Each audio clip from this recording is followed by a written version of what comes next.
Hello, aspirants of BPSC and UPSC. Most welcome all of you to my YouTube channel RK Raj Economics Classes.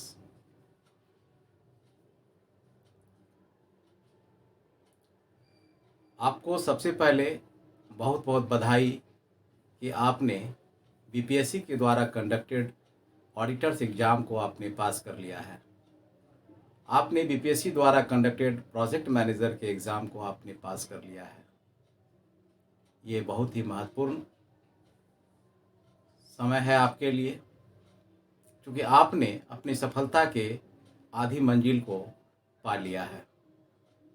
अब आपका destination आपसे ज़्यादा दूर नहीं है।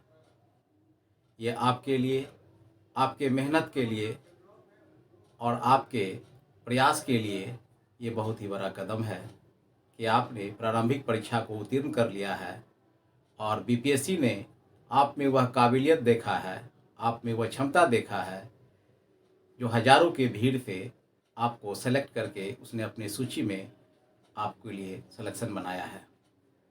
ये आपके लिए बहुत ही गौरव की बात है, लेकिन इस गौरव को, इस सफलता को आप अपने बुद्धि और विवेक से इसको पूर्ण सफलता में परिणत कर सकते हैं।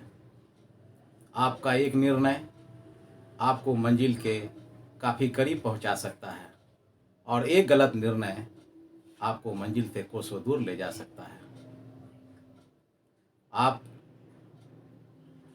विषय का अध्ययन कैसे करें, आप अपने वैकल्पिक विषय अर्थशास्त्र की तैयारी किस तरह करें, किस पुस्तक से करें, कितना पढ़ें और किस रूप में पढ़ें, कैसे मुख्य परीक्षा में लिखें और किस तरह से हमारा नोट्स एक उच्च कोटि का नोट्स हो सकता है या हम उसे अपने हाई स्कोरिंग मार्क्स में परिणत कर सकते हैं। ये सारी समस्याएं आपके अभी इर्द गिर्द घूम रही होगी। आप इन समस्याओं का समाधान ढूंढ रहे होंगे, खोज रहे होंगे। इन्हीं समस्याओं को ध्यान में रखकर मैं आर के राज आपके लिए YouTube चैनल आर के राज इकोनॉमिक्स क्लासेस स्टार्ट कर रहा हूँ, जो आपके सारे भ्रम को, आपके सारी तैयारी को, आपके लक्ष्य को आपके पहुंच तक बनाने के लिए काफ़ी कारगर सिद्ध होगा। बहुत सारे बच्चे अर्थशास्त्र वैकल्पिक विषय के रूप में आप ऑडिटर एग्ज़ाम के लिए चयन किए होंगे। आप प्रोजेक्ट मैनेजर एग्ज़ाम के लिए आपने अर्थशास्त्र विषय को चुना होगा, क्योंकि प्रारंभ से ही अर्थशास्त्र विषय एक जटिल विषय के रूप में रहा है। कई परीक्षार्थियों को इसमें उचित मार्गदर्शन नहीं मिल पाता है। पुस्तक हिंदी माध्यम में उपलब्धता गिने चुने पुस्तक ही हो पाते हैं। अधिकांश अच्छी पुस्तकें अंग्रेजी माध्यम में है। भाषा की समस्या के कारण कई विद्यार्थी को अध्ययन में काफ़ी कठिनाई होती है। तो इन सभी समस्याओं के समाधान के लिए आपका ये YouTube चैनल आपकी तैयारी को वैल्यू एडिशन करेगा, आपकी तैयारी को उम्दा दर्जे का करेगा और आपके लिए हर कदम पर एक उचित मार्गदर्शक के रूप में आपको सहयोग करेगा। अभी आपके सामने सबसे बड़ी समस्या है कि ऑडिटर एग्ज़ाम मुख्य परीक्षा के लिए आपका पाठ्यक्रम क्या होगा, आपका सिलेबस का स्ट्रक्चर क्या होगा। इस सिलेबस में दिए गए सभी चैप्टर्स एवं टॉपिक्स का अध्ययन किस सोर्स के माध्यम से किया जाएगा, नोट्स की स्टैंडर्ड क्या होगी, कितने लेंथ में आंसर की राइटिंग की जाएगी। ये सारी समस्या जो है आपके सामने उभर कर आ रही होगी। आज इन्हीं समस्याओं के समाधान के लिए आपके सामने मैं एक सिलेबस एनालिसिस, पाठ्यक्रम विश्लेषण, trend of previous year questions and repetition of the questions by the BPSC exam, ये सारी बातों को आपके सामने मैं स्पष्ट करने के लिए उपस्थित हूँ। जहाँ तक सिलेबस की बात है, अगर बीपीएससी के सिलेबस को देखा जाए तो जो संयुक्त परीक्षा कंबाइंड एग्जामिनेशन का सिलेबस है, वही सिलेबस ऑडिटर एग्जाम्स के लिए भी प्राधिकृत किया गया है। जहाँ तक प्रोजेक्ट मैनेजर के पाठ्यक्रम का बात है, तो प्रोजेक्ट मैनेजर के लिए यूपीएससी के सिलेबस को ही हूबहू बीपीएससी ने अडॉप्ट कर लिया है। यूपीएससी इकोनॉमिक्स ऑप्शनल का जो सिलेबस है वह प्रोजेक्ट मैनेजर के लिए बीपीएससी ने अडॉप्ट किया है। तो अगर बीपीएससी के सिलेबस को और प्रोजेक्ट मैनेजर के सिलेबस का तुलनात्मक रूप से देखा जाएगा तो 80% सिलेबस जो है हूबहू यूपीएससी से बीपीएससी का मैच करता है। 20% एडिशनल प्रोजेक्ट मैनेजर के लिए वह सिलेबस का कंटेंट्स को बढ़ाया गया है, जिसे अलग से अन्य पुस्तकों की सहायता से या अन्य मटेरियल्स की सहायता से उसे तैयार किया जा सकता है। तो आज हम पढ़ाई की रणनीति पर बात करते हैं। एक परीक्षार्थी के सामने कितना पढ़ें, कैसे पढ़ें और किस माध्यम से पढ़ें, किन से पढ़ें, ये सारी समस्याएं हमेशा उसके दिमाग में एक भ्रम के तरह, भ्रमजाल के तरह बना हुआ रहता है। अर्थशास्त्र की जब हम बात करते हैं तो economics is a technical subject. Economics एक तकनीकी विषय है। इसका अध्ययन साइंटिफिक मेथड में करना पड़ता है। बहुत सारे परीक्षार्थी का मैथमेटिक्स बैकग्राउंड है, उन्होंने भी अर्थशास्त्र का चयन किया है। कई साइंस और इंजीनियरिंग फैकल्टी से छात्र हैं, उन्होंने भी अर्थशास्त्र का वैकल्पिक विषय के रूप में ऑडिटर में अथवा प्रोजेक्ट मैनेजर में सेलेक्ट किया है। तो टेक्निकलिटी अगर इसको हम साइंटिफिक ढंग से अध्ययन करते हैं तो बेसिक टू एडवांस हम इकोनॉमिक्स में कंसेप्ट को क्लियर कर सकते हैं।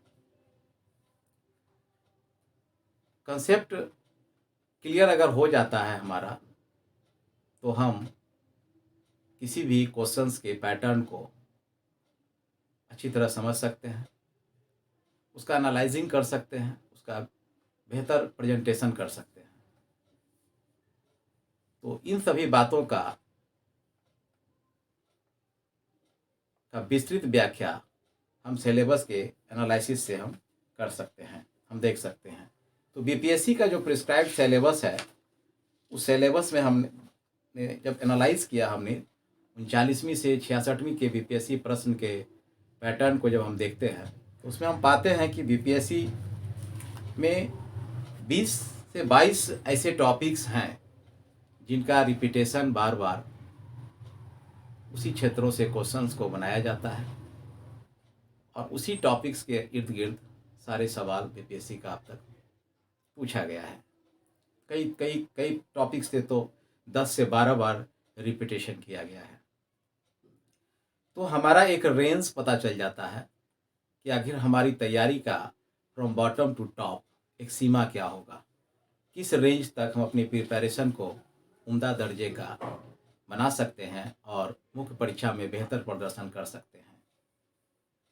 तो जब हम सिलेबस की बात करते हैं तो अर्थशास्त्र के वैकल्पिक विषय के लिए हमें 6 पुस्तकों का अध्ययन करना अनिवार्य माना जाता है। अर्थात बीपीएससी के पूरे सिलेबस 6 पुस्तकों के कंटेंट से, टॉपिक से या चैप्टर से समाहित किया गया है। सर्वप्रथम हम माइक्रो इकोनॉमिक्स की बात करते हैं। फर्स्ट पेपर हमारा माइक्रो इकोनॉमिक्स, उसके बाद जो है हम मैक्रो इकोनॉमिक्स, उसके बाद हमारा पब्लिक फाइनेंस, चौथा पुस्तक हमारा हो जाएगा मनी एंड बैंकिंग, पांचवा पुस्तक है ग्रोथ एंड डेवलपमेंट और इंटरनेशनल इकोनॉमिक्स। ये हमारा सभी सेक्शंस जो है बीपीएससी के द्वारा पूछे गए क्वेश्चंस में जो है वह सेक्शन ए में सवाल, जिसे 6 सवाल निश्चित रूप से वो बनाते हैं। और प्रत्येक सवाल 50 नंबर का अंकित रहता है उसमें। सेक्शन बी में जो है इंडियन इकोनॉमिक्स, भारतीय अर्थव्यवस्था से सवाल 6 सवाल आता है, इसे सेक्शन बी में लिखना पड़ता है और वह भी 50 नंबर का 6 सवाल रहता है।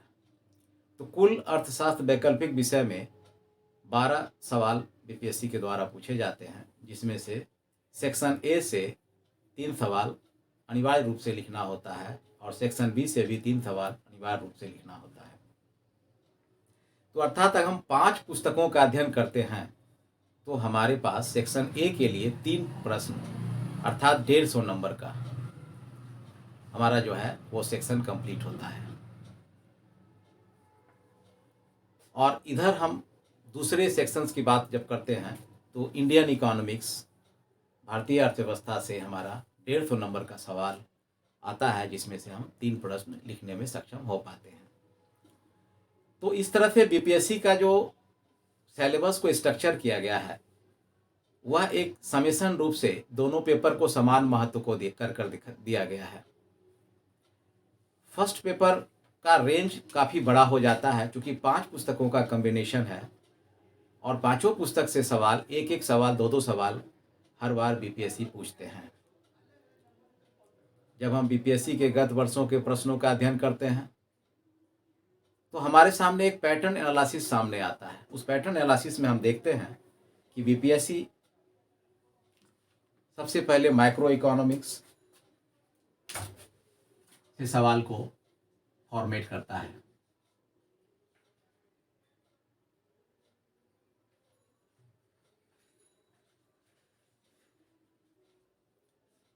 माइक्रो इकोनॉमिक्स से सवाल फॉर्मेशन जब होता है तो इसमें 3 अध्याय जो है, 3 चैप्टर का सवाल हमेशा बार बार रिपीटेशन होता है, बार बार होता है उसमें। पहला है कंज्यूमर बिहेवियर,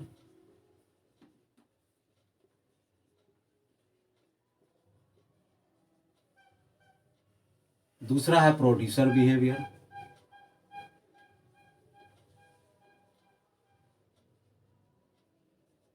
और तीसरा है मार्केट स्ट्रक्चर।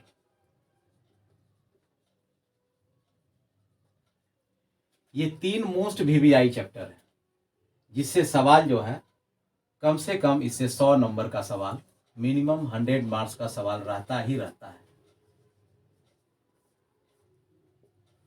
कभी वो कंज्यूमर बिहेवियर से 2 सवाल पूछ देते हैं, कभी प्रोड्यूसर बिहेवियर से 1 सवाल रहता है, कभी मार्केट स्ट्रक्चर से 1 सवाल रहता है। यानी हर हाल में अगर हम माइक्रो इकोनॉमिक्स पे फुल कमांड कर लें और इस तीनों चैप्टर्स का अगर हम पूरी कमांड कर लें, पढ़ लें, तो हमारा 100 मार्क्स फिक्स हो जाता है। 100 या 150 मार्क्स, कभी कभी 150 नंबर का सवाल भी इसमें पूछा जाता है। अर्थात अगर हम कंज्यूमर बिहेवियर पे पूरी कमांड कर लें तो हमारा 50 नंबर का सवाल फिक्स हो जाता है। प्रोड्यूसर बिहेवियर पे पूरा कमांड कर लें तो 50 नंबर का सवाल, और मार्केट स्ट्रक्चर पे हम कमांड कर लें तो 50 नंबर का सवाल हमारा आ जाता है। तो माइक्रो इकोनॉमिक्स हमको 100 से 150 नंबर ऑलरेडी दे देता है। अब सेटर के माइंड पर निर्भर करता है कि वह किस चैप्टर को कितना इम्फेसिस दे रहा है, वह किस चैप्टर को इम्पोर्टेंस दे रहा है। अब उस आधार पर क्वेश्चन बनाते हैं। अगर क्वेश्चन के पैटर्न की बात करें तो बीपीएससी के क्वेश्चन का पैटर्न फिक्स कभी नहीं रहा है। वह कभी कभी जो है एक ही क्वेश्चन के 3 से 4 पार्ट बना देते हैं, कभी एक ही क्वेश्चन को जो है वह एक फुल लेंथ में टोटल 50 नंबर का सवाल वो पूछते हैं। तो हम सबसे पहले क्वेश्चंस को पढ़ेंगे, उस क्वेश्चन को पढ़ने के बाद उसको क्लासिफिकेशन करेंगे। क्लासिफिकेशन करके हम देखेंगे कि इस क्वेश्चंस का डिमांड क्या है, वो क्वेश्चन में पूछना क्या चाहता है, क्वेश्चंस के पार्ट कितने हैं, क्वेश्चंस का मेन बॉडी क्या है, टेल क्या है, हेड क्या है। क्योंकि जब हम एनालाइज कर लेंगे तो हमारे सामने आंसर का स्ट्रक्चर अपने आप बनकर आ जाएगा, आंसर फॉर्मेटिंग करना हमारे लिए आसान हो जाएगा। तो एक क्वेश्चंस को हम 1 से 2 मिनट 3 मिनट तक उसको हम एनालाइज करेंगे, देखेंगे, और हम एक अपने माइंड में एक स्ट्रक्चर बनाएंगे, और उस स्ट्रक्चर के आधार पर तो हमारा क्वेश्चन का फॉर्मेटिंग बनने लगेगा। ये तो एक सिंगल क्वेश्चंस की बात हुई। लेकिन अगर क्वेश्चंस के 3 पार्ट आ गए, 4 पार्ट आ गए, और चारों पार्ट जो है वो तीनों चैप्टर से डाला हुआ है, एक पार्ट क्वेश्चंस का ए पार्ट लिखा हुआ है कंज्यूमर बिहेवियर, वह पूछता है what is the indifferences curve, what are the characteristics of the curve. दूसरा पार्ट पूछता है कि right the equilibrium of the producer behaviour, उत्पादक के संतुलन की व्याख्या करें। प्रोड्यूसर बिहेवियर पूछता है law of variable proportion, law of return to scale पूछ देता है। कॉफ डॉगलस का प्रोडक्शन फंक्शन पूछ देता है। तो इस तरह से छोटा छोटा सवाल ABCD करके वो डाल देता है। मार्केट का दे देता है price determination in the perfect competition, determine the equilibrium of a producer in the imperfect market, या why the kinked demand curve under the oligopoly market structure. यानी there are so many questions will be asked, है ना, in the microeconomics first paper. तो इस तरह से हम question को इस तरह से कोलैबोरेट करके पढ़ेंगे कि हम हर हाल में वहां सक्षम रहेंगे लिखने के लिए। अगर आप क्वेश्चंस को पकड़ के पढ़ेंगे, तोता की तरह रटकर जाएंगे, तो हर हाल में आप परीक्षा में नहीं लिख पाएंगे। आपको एक चैप्टर को फुल कमांड करके जाना है। उस चैप्टर में हमको ये देखना है कि कितने तरह का क्वेश्चन BPSC ने अब तक पूछा है और कौन सा क्वेश्चन रेस्ट रिमेनिंग बच गया है। तो BPSC कभी कभी 2 बार एक्सपेरिमेंट करती है, कभी कभी बार वो ट्रेडिशनल क्वेश्चन के पूछे हुए को रिपीट कर देती है, और कभी कभी बार नए एरिया से जो अनआस्क्ड क्वेश्चन BPSC के द्वारा रह गया है वो उससे क्वेश्चन पूछ देती है। तो आपके सामने समस्या हो जाता है। अगर आप ट्रेडिशनल मेथड को फॉलो कर रहे हैं तो आपको जो नई एरिया से क्वेश्चन BPSC बनाएगा वहाँ आप वंचित हो जाएंगे, आप नहीं लिख पाएंगे, आपकी एबिलिटी वहाँ सक्षम नहीं हो पाएगी आप।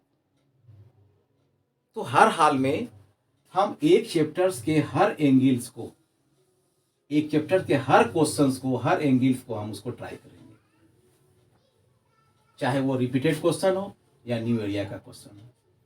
तो अगर किसी भी तरह से वह ट्विस्ट करके 2 क्वेश्चंस को मर्ज कर या 2 चैप्टर के क्वेश्चंस को मर्ज कर पूछता है तो हम हर हाल में लिखने में वहां सक्षम होंगे। तो हमारी स्टडी जो होगी, जो स्ट्रैटेजी होगी स्टडी का, वह एग्जॉस्टिव होगा, हमारा सेलेक्टिव नहीं होगा, एग्जॉस्टिव होगा। क्योंकि जैसे ही हम एग्जॉस्टिव पढ़ लेते हैं तो हम हर हाल में सक्षम होते हैं any types of question asked by the BPSC in the mains examination. आपकी एबिलिटी उम्दे दर्जे की हो जाती है, आपका कॉन्सेप्ट बिल्कुल क्लियर हो जाता है। तो इस तरह से हम हर चैप्टर्स को पकड़ कर चलेंगे। प्रोड्यूसर बिहेवियर्स का अगर हमको 10 तरह का सवाल बन रहा है तो 110 क्वेश्चंस को हम लेके चलेंगे।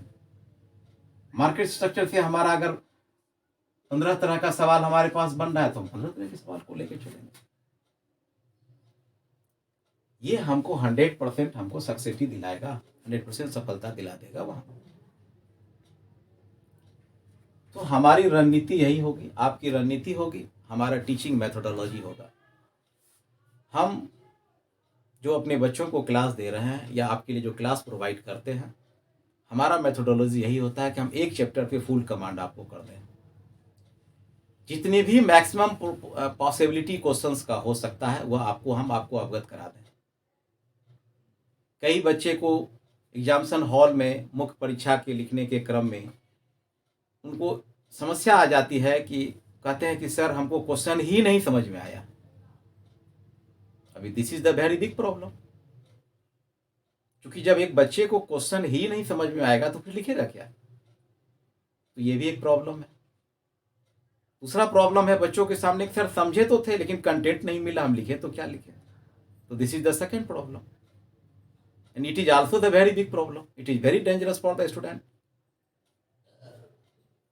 तो first of all we have to control over a chapter. एक चैप्टर पे पूरी कंट्रोल ओवर बनाएंगे हम, और उस चैप्टर से जो मोस्ट प्रोबेबल या जो जितनी प्रोबेबिलिटी होगी क्वेश्चंस का, उस क्वेश्चन को फॉर्मेट करेंगे और देयर आफ्टर उसको आंसर राइटिंग करेंगे हम। किसी भी कीमत पर किसी भी चैप्टर से क्वेश्चन पूछेगा, हमारा एक भी क्वेश्चन नहीं छूटेगा, चाहे वह 2 चैप्टर को मिक्स करके पूछे, सिंगल पूछे या ट्विस्ट करके पूछे, हर हाल में हम लिखने में सक्षम होंगे। तो इस तरह से हमारा मेथोडोलॉजी होगा कि आपको मार्केट स्ट्रक्चर पे कमांड कर दें, प्रोड्यूसर स्ट्रक्चर कमांड कर दें और कंज्यूमर बिहेवियर पे आपको कमांड कर दें। इस 3 में आपका सवाल 100 से 150 नंबर का हर हाल में आपके पास पकड़ा जाएगा। तो माइक्रो इकोनॉमिक्स की बात हम कर रहे थे। दूसरा हमारा बुक आता है मैक्रो इकोनॉमिक्स।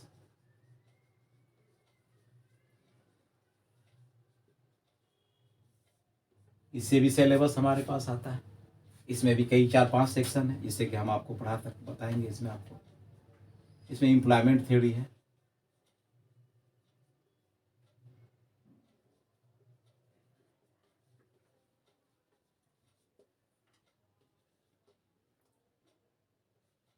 इन्वेस्टमेंट डिसीजन पढ़ना है,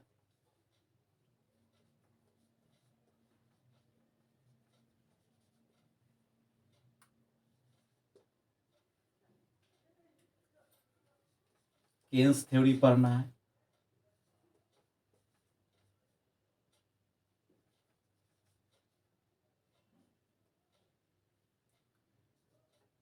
इन्वेस्टमेंट फंक्शन पढ़ना है,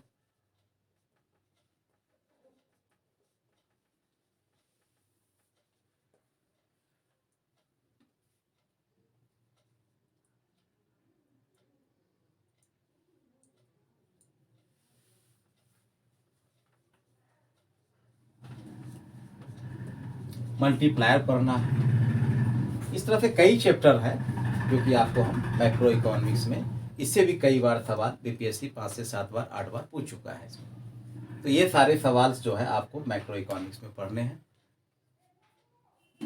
इसमें भी आपको जो है एक सवाल तो इससे अनिवार्य रूप से एक सवाल रहता ही रहता है, 1 यानी एक सवाल का मतलब 50 मार्क्स का सवाल हर हाल में आपको रहेगा। तो ये सारे सेक्शन ए में होता है। सेक्शन ए में इस तरह का आपको सारे सवाल मिलेंगे, जहां पर कि आपको डीपली पढ़नी है। इसमें मैक्रो इकोनॉमिक्स में हम 5 से 7 सवाल ही पढ़ेंगे, इससे हमारा एक सवाल हर हाल में वहां आ जाता है। तो 5-7 क्वेश्चन हम पढ़ेंगे, हमारा मैक्रो इसको कवर हो जाएगा। इसमें हम 12 से 15 सवाल पढ़ेंगे, जो कि हमारा मैक्रो इकोनॉमिक्स भी कवर हो जाएगा। इस तरह से हमारा जो है स्ट्रेंथ हमारा बनता चला जाएगा और हर हाल में हम मार्क्स को गेन करने में सफल हो पाएंगे। इसमें तीसरी बुक आती है, सेक्शन ए में ही तीसरी बुक आती है money and banking.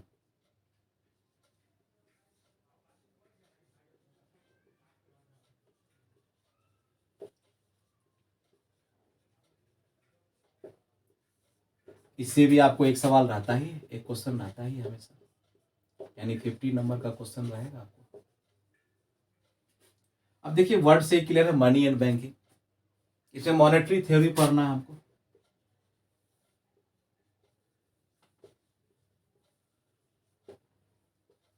Banking system पढ़ना है,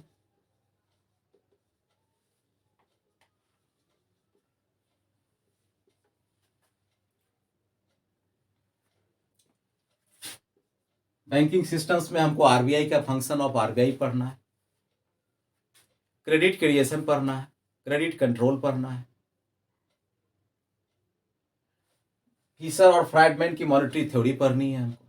ये सब सवाल हमको पढ़ना है, जिससे बीपीएससी बार बार सवाल पूछता रहा है। तो इस चैप्टर से, इस मनी एंड बैंकिंग बुक से हमको हार्डली 5 से 7 सवाल 7 सवाल हम लोग पढ़ेंगे, और इसके बाद हमारा इसमें 50 नंबर्स मार्क्स के लिए हम 100% कैपेबल हो जाएंगे। हम हर हाल में 50 नंबर लिखने के लिए सक्षम हो जाएंगे। तो हमारे सामने एक ऑप्शनल रहेगा, क्योंकि हम सेलेक्टिव होके नहीं जाएंगे। सेलेक्टिव होके जाने का मतलब होता है कि आप किसी न किसी क्षेत्र को इग्नोर कर रहे हैं, आप कुछ न कुछ छोड़ रहे हैं। तो बीपीएससी हमेशा एक्सपेरिमेंट करती है, वह एक्सपेरिमेंट करती है कि अनटच एरिया से क्वेश्चन बना देती है। वो आपके स्टैंडर्डनेस को जांचने के लिए, आप बोरो कैंडिडेट्स हैं या एक्चुअल कैंडिडेट्स हैं, इसको पकड़ने के लिए वह आपसे डेप्थ सवाल पूछ देती है। तो आप ऑप्शनल लेस वहां नहीं रहेंगे, आपके पास हर हाल में 6 क्वेश्चन लिखने की पूरी माजदा होनी चाहिए। अगर 6 क्वेश्चन एब्सोल्यूट आपको पकड़ना है, तो आपको 10 क्वेश्चन का लेंथ बना के चलना पड़ेगा, यानी कि 10 सवाल आपको आनी चाहिए। अगर आपको आउट ऑफ 12 क्वेश्चंस में 10 क्वेश्चंस आपको आ रहा हो और उस 10 में से आप 6 क्वेश्चन को द बेस्ट लिखेंगे, जो आपका द बेस्ट होगा, जिसमें आपकी पूरी पकड़ होगी, जिसमें आपके पास कंटेंट होगा, जिसमें आपको लिखने की पूरी क्षमता होगी। आप उस क्वेश्चंस को घर में कम से कम 5 बार लिख चुके होंगे, इतनी रिवीजन कर चुके होंगे कि हर हाल में एग्जामिनेशन हॉल में आपसे लिखाएगा वो। तो इस तरह से हमारा मॉनेटरी थ्योरी और बैंकिंग सिस्टम्स को हम लोग पढ़ेंगे, जिसमें हम सेंट्रल बैंक आरबीआई को पढ़ेंगे, क्रेडिट क्रिएशन को पढ़ेंगे,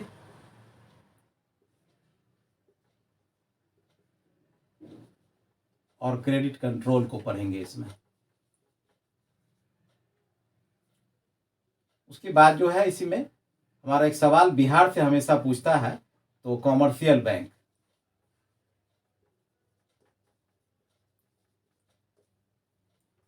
तो बिहार कॉन्टेस्ट में हम लोग पढ़ेंगे। यानी ये सवाल इतना आना ही आना है। मॉनेटरी थ्योरी में हम लोग फिशर्स का पढ़ेंगे, फ्राइडमैन का पढ़ेंगे।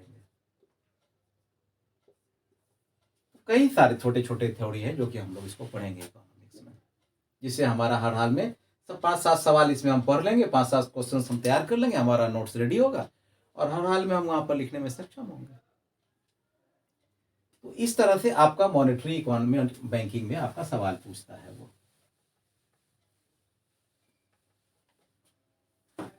चौथी पुस्तक आती है हमारे सामने। हमने मैक्रो की बात कर ली, मैक्रो इकोनॉमिक्स की बात हमने कर लिया, व्यष्टि अर्थशास्त्र की बात की हमने, समष्टि अर्थशास्त्र का बात किया हमने, मनी एंड बैंकिंग की बात किया। तीसरा हमारे पास किताब आता है, चौथा किताब हमारा पब्लिक फाइनेंस।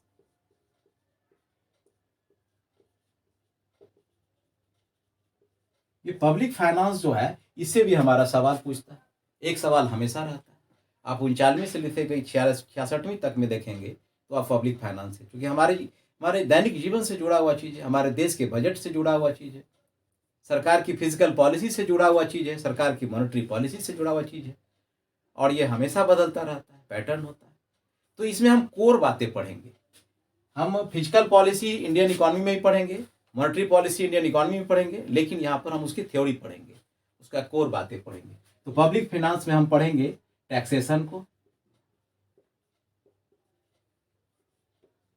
बजट को पढ़ेंगे, हम फिजिकल पॉलिसी को पढ़ेंगे, और हम मॉनेटरी पॉलिसी को पढ़ेंगे। ये हमारा 4 एरिया होगा जहां से हमको 50 नंबर का सवाल पहुंचेगा, यानी एक क्वेश्चन हर हाल में इससे रहता है। 1 क्वेश्चन, 50 मार्क्स का 1 क्वेश्चन आपको मिले। तो इसमें हम भी 5-7-8 सवाल पढ़ेंगे, हमारा कमांड हो जाएगा। ऑलरेडी हम पब्लिक फाइनेंस से कमांड कर ले, और इसी में एक क्वेश्चन पूछेगा, क्योंकि ये सारा डायमेंशन क्लियर है, हम अपने बच्चों को पढ़ा रहे हैं। आपको भी इसी रणनीति में तैयारी करनी। तो टैक्सेशन से हमारा एक सवाल, बजट से हमारा एक सवाल, फिजिकल पॉलिसी से एक सवाल, मॉनेटरी पॉलिसी एक सवाल। प्योर कोर थ्योरी पढ़ेंगे हम लोग, कॉन्सेप्ट पढ़ेंगे इसमें। बीपीएससी इसमें कई बार, 2 बार, 3 बार, 5 बार, 7 बार पूछ चुका है, ये सवाल रिपीटिशन है। तो इस तरह से हम पब्लिक फाइनेंस को अपनी कमांड कर लेंगे। और this is the very easy chapter, very very easy book. इसमें कोई डायग्राम ज्यादा नहीं है, कोई कॉन्सेप्ट बहुत नहीं है। आप पूछेगा आपसे कि what is the taxation, what are the types of the taxation, what is the difference between the progressive tax, direct tax and indirect tax. This is the question. This is the question. It is very easy. आपसे पूछेगा what is the deficit of budget? How many types of the deficit in the budget? This is the question. Fiscal policy, राजकोषीय नीति, monetary policy, मौद्रिक नीति, fiscal policy declared by the government and monetary policy declared by the RBI. This is the questions. तो इस तरह से हम full command करेंगे, और हमको हर हाल में एक भी सवाल हमसे छूटने नहीं पाएगा वहां। ये हमारा डेप्थ स्टडी होगा, एग्जॉस्टिव स्टडी होगा, टू द पॉइंट स्टडी होगा हमारा। हम 5वीं पुस्तक की बात करते हैं तो हमारे पास आता है इंटरनेशनल इकोनॉमिक्स। हालांकि ग्रोथ से भी कभी कभी सवाल पूछा गया है, तो चलते चलते हम लोग ग्रोथ को भी देख लेंगे। ग्रोथ एंड डेवलपमेंट से भी सवाल कई बार आया है, लेकिन इधर बीपीएससी नहीं पूछ रही है ग्रोथ एंड डेवलपमेंट।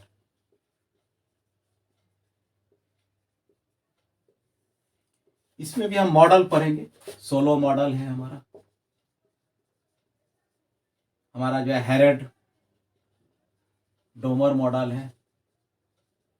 ये सब हम लोग पढ़ेंगे। इसमें 2-3 सवाल है जो कि पूछा गया बीपीएससी द्वारा, पढ़ेंगे इसमें। अगर इसे बीपीएससी पूछती है तो हर आदमी अभी हम 50 नंबर का सवाल बनाने में सक्षम होंगे। 1 क्वेश्चन हमारा आ सकता है।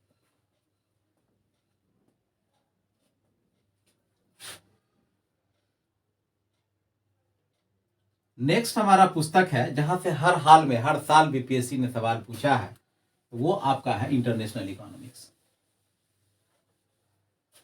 इसको हम लोग खूब अच्छी तरीके से पढ़ेंगे, और ये जो है हमारा इंटरनेशनल इकोनॉमिक्स हमारा पूरा कमांड होनी चाहिए। इससे हर साल जो है सवाल इंटरनेशनल इकोनॉमिक्स, अंतर्राष्ट्रीय अर्थशास्त्र,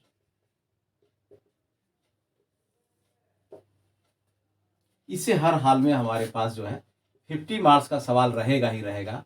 और एक क्वेश्चन तो एकदम अनिवार्य रूप से रहेगा। कभी कभी 2 क्वेश्चन भी पूछ देते हैं, इससे 2 सवाल भी रहता है।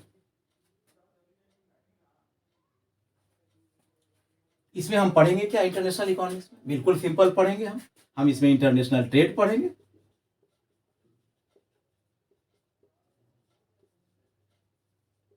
यानी कि अंतर्राष्ट्रीय व्यापार क्या होता है, what is the benefit of the international trade, why a country है ना engage in the international trade. क्यों होता है भाई, व्यापार क्यों करते हैं, व्यापार से लाभ क्या होता है, व्यापार में कोई भी देश व्यापार में क्यों इंगेज होता है, ये सब हम इसको देखेंगे। इसमें हम बैलेंस ऑफ पेमेंट पढ़ेंगे, बीओपी, बैलेंस ऑफ पेमेंट। इससे सवाल हमेशा पूछता है, बैलेंस ऑफ पेमेंट से हमारा सवाल आएगा। इसमें एक सवाल बनता है। तीसरा सवाल हमारा आता है और आता रहा है, हम लोग देखें एक्सचेंज रेट से हमारा सवाल आता है, विनिमय दर। इसी में हम परचेजिंग पावर पैरिटी थ्योरी पढ़ेंगे, पीपी थ्योरी। इसे सवाल हमारा पूछते रहते हैं। इसी में फिर हम आगे अध्ययन करेंगे, टैरिफ को भी पढ़ेंगे हम लोग, टैरिफ पढ़ेंगे। और हम लोग फिर आईएमएफ और आईबीआरडी, जिसे हर बार सवाल बीपीएससी पूछती रहती है। बस इसमें 5-6 चैप्टर है, इसको हम कवर करेंगे, हमारा इंटरनेशनल इकोनॉमिक्स कवर हो जाए। तो ये सेलेक्टिव हमारा है, जिसको हमने टारगेट कर लिया है। हमारा एक डायमेंशन क्लियर हो चुका है कि हम इतने ही से क्षेत्र में पढ़ेंगे और हमारा हर हाल में बीपीएससी में हमारा सवाल पकड़ाएगा। और हमारे पास कंटेंट इतनी उम्दे दर्जे की होगी, हमारी तैयारी इतने उम्दे दर्जे का होगा कि हम हर हाल में 6 में 6 क्वेश्चन लिख कर आएंगे। एक क्वेश्चन का हमारा 6 पेज का लेंथ, यानी 6 क्वेश्चन 36 पेज हम हर हाल में लिख कर आएंगे वहाँ, और with full content, with diagram, with map chart, with flow chart, with schedule. Her angle से कहीं से भी एग्जामिनर को हम एक भी नंबर कम करने के लिए स्कोप नहीं छोड़ेंगे, हर कोर बात को लिखेंगे। हमको एग्जामिनर नंबर देगा, हर हाल में हमको मार्क्स मिलेगा, और 1 to 100 में हम रैंक बना सकते हैं। अगर हमारी प्रेजेंटेशन बहुत अच्छी रही, हम हूबहू अपने नोट्स को, अपने कॉपी को हम वहाँ पर लिखने में सक्षम हो पाए, हमारी प्रैक्टिस अगर मोर एंड मोर रिवीजन रहेगी, हम एग्जामिनेशन के बिफोर ही अगर 5 बार 10 बार अगर घर में ही हम लिख कर प्रयास कर लेंगे, तो हर हाल में हम लिखने के लिए सक्षम हो पाएंगे। इस तरह से जो है हमारा सेक्शन ए में सवाल जो हमको बनता है, कुल मिलाकर हम सवाल 30, 35, हार्डली 40 सवाल जो हमारा बिल्कुल होल सिलेबस को टच कर जाता है, जिससे आपको जो है हर हाल में आप वहाँ 150 नंबर लाने में सक्षम हो पाते हैं। सेक्शन बी की बात जब हम करते हैं तो सेक्शन बी में जो है ये हमारा 150 मार्क्स का रहता है। वहाँ इसमें भी हम 3 क्वेश्चन से लिख सकते हैं। ये हमारा इंडियन इकोनॉमी को बताता है।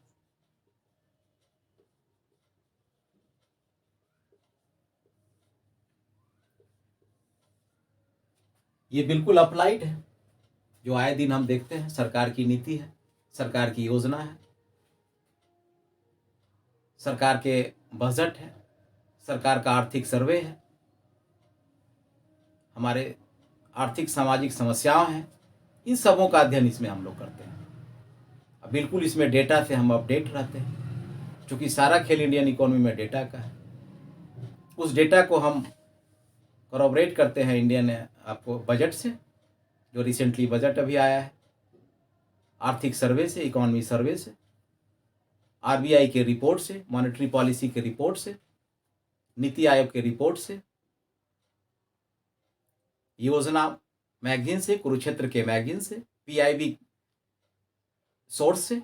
ये सारे सोर्स जो है हमको इंडियन इकोनॉमी के लिए हमारा डेटा उपलब्ध कराता है और हम उसको अपडेट करने में सक्षम हो पाते हैं। इंडियन इकोनॉमी में अगर हम बात करते हैं तो इसमें सवाल अक्सर जो है कुछ मूल चीज़ें हैं जिसे सवाल बनना ही बनना। जैसे एग्रीकल्चर से सवाल आना ही है, एक सवाल हमेशा बनता है। अनएम्प्लॉयमेंट से बनता है,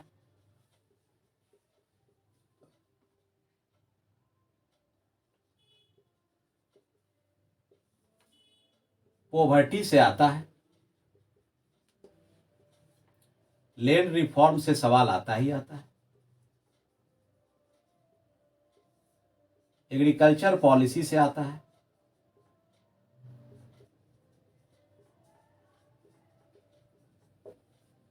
इंडस्ट्री पॉलिसी से सवाल आता है,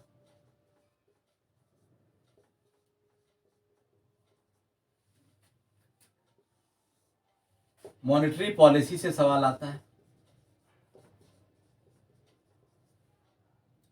फिजिकल पॉलिसी से आता है, बजट से आता है।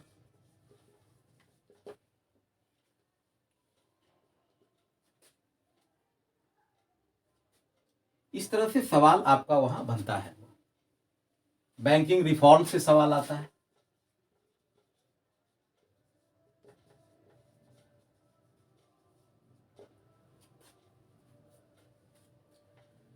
प्लानिंग तो अब खत्म हो गया है, प्लानिंग कमीशन, उसके जगह पर नीति आयोग से सवाल आता है।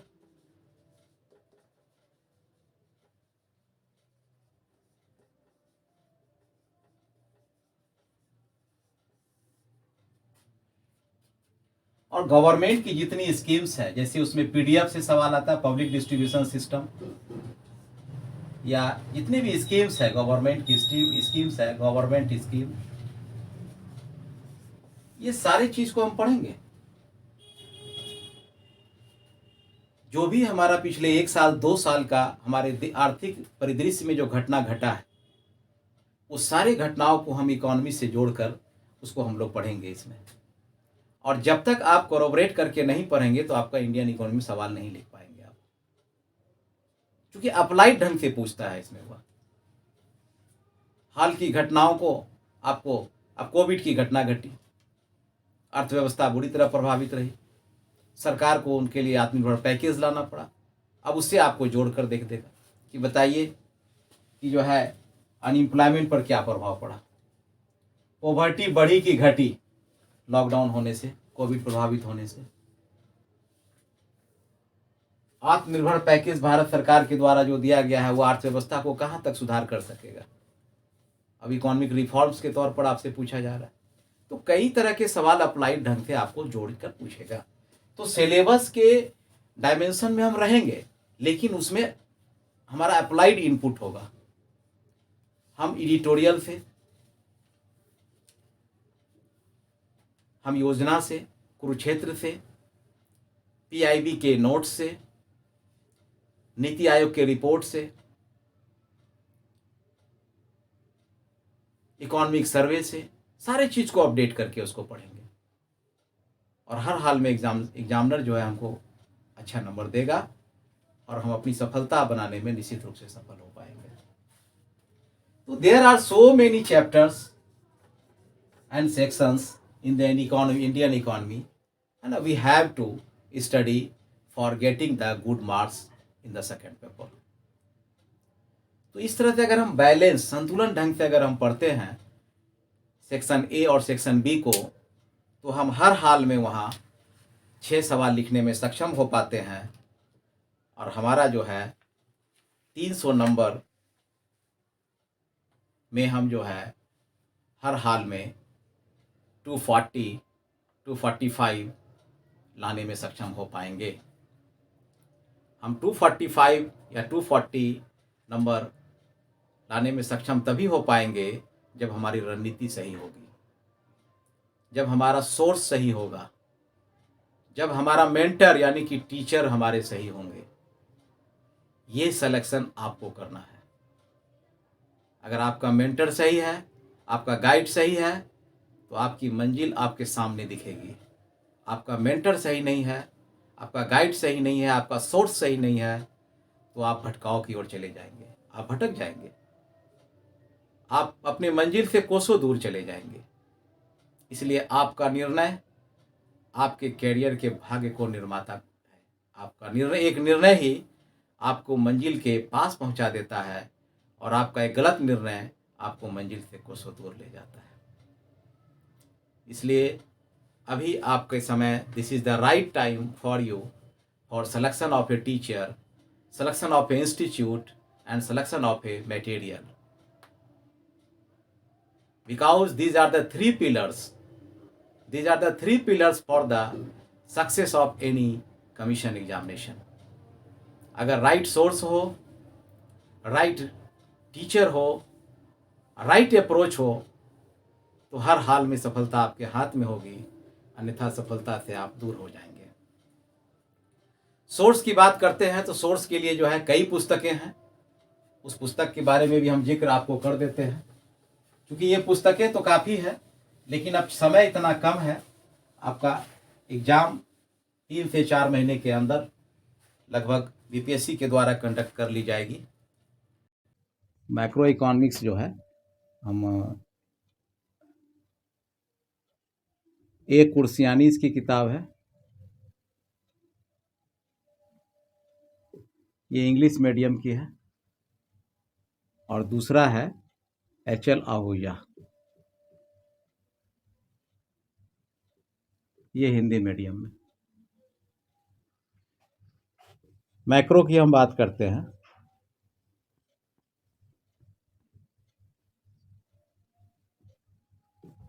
इसके लिए जो है हम, इसमें हिंदी वाले जो है एमएल झिंगन भी ले सकते हैं, अच्छी किताब है ये।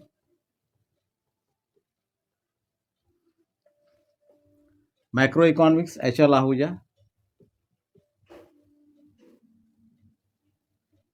ये हिंदी मीडियम वाले, और इंग्लिश वाले है फ्रॉयन का किताब है,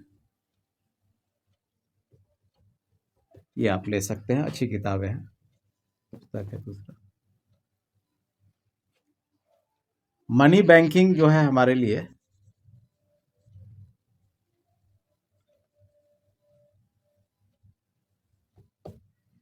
मनी बैंकिंग के लिए हम एचएल भाटिया का पुस्तक ले सकते हैं। इसमें फाइनेंस भी इसी में जुड़ा हुआ है, एक ही साथ पुस्तक ये आ रहा है।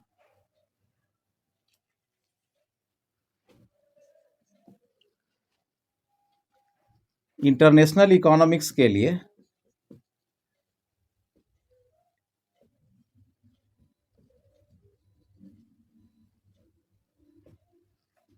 डोमिनिक सेल्वाटोर का आता है पुस्तक,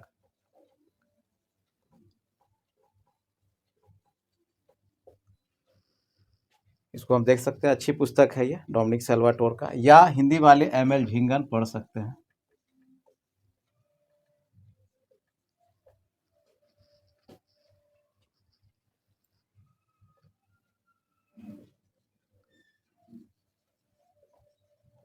ग्रोथ एंड डेवलपमेंट के लिए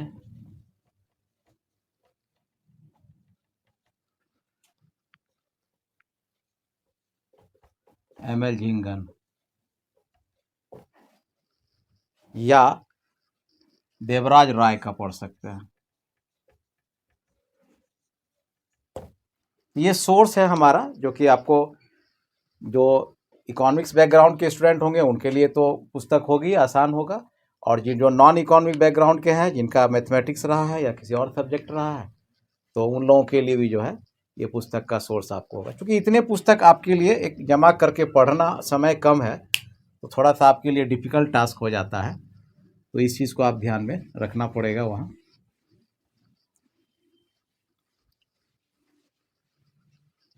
इंडियन इकोनॉमी के लिए जो है हमारे पास सोर्स के रूप में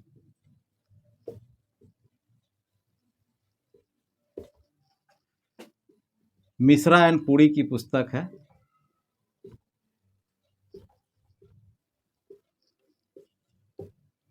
दूसरा रमेश सिंह,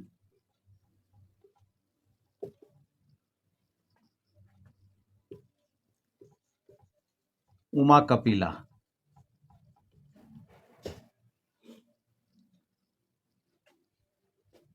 ये पुस्तक जो है, 3 पुस्तक आपका कोई भी एक ले सकते हैं, काम चल जाएगा आपका उसमें। मिश्रा एंड पुरी बेस्ट किताब है, ठीक है, लिखने के लिए। अब अदर सोर्स में जो है हम लोग इसमें योजना,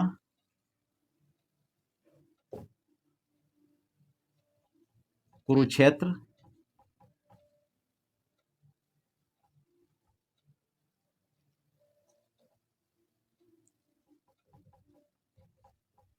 RBI रिपोर्ट या NITI Aayog report,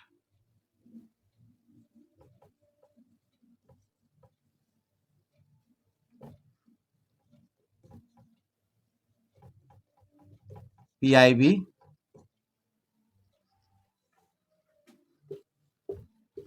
budget, economic survey.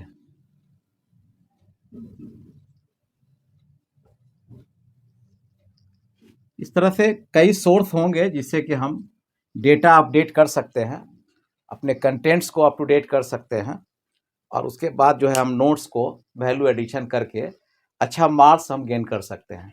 क्योंकि जब तक राइट सोर्स से आप नहीं पढ़ेंगे तब तक जो है आपका वो नोट्स आपका स्टैंडर्ड नहीं बन पाएगा, और marks scoring, high scoring marks नहीं मिल पाता है उसमें। ट्रेडिशनल ढंग से अगर आप लिखते हैं तो मार्क्स भी एवरेज मिल जाता है, और वही आपको कट ऑफ से दूर ले जाता है। 2-4 नंबर, 10 नंबर, 20 नंबर से आप कट ऑफ में नहीं आ पाते हैं। इसलिए हमारा जो कंटेंट्स बनेगा, हमारा जो नोट्स होगा, जो हम नोट्स बनाएंगे या जो नोट्स पढ़ाएंगे, तो वो काफ़ी उम्दे दर्जे की होनी चाहिए। क्योंकि आपका कंपटीशन जो है यूपीएससी के एस्पायरेंट से है। दिल्ली में बैठे लोग जो यूपीएससी के एग्ज़ाम भी दे रहे हैं, और उसकी चॉइस बीपीएससी भी अब हो गया है, क्योंकि बीपीएससी एग्ज़ाम को रेगुलर कर लिया है, तो उसकी तुलना आपको उससे है वो।